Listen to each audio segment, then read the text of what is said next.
আমি রাষ্ট্রের কাছে আমার ছেলের জান ভিক্ষা চাই। আমি জান ভিক্ষা চাই আমার শাওলের। আমি আপিল চাই আমার শাওল বাড়িতে আসুক। আমি মা আমার কলিজা খাইতে দিচ্ছে। সোহেলের বাবা মা রাষ্ট্রের কাছে, স্বরাষ্ট্র মন্ত্রণালয়ের কাছে প্রাণ ভিক্ষা চাচ্ছে।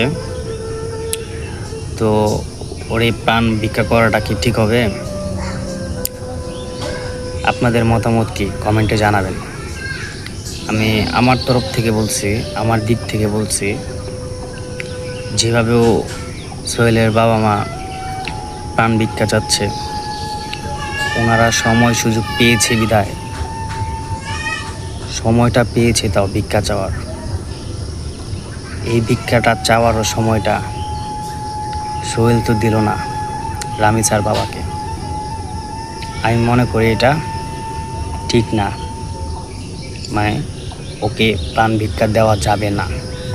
আপনাদের মতামত কি কমেন্টে জানাবেন।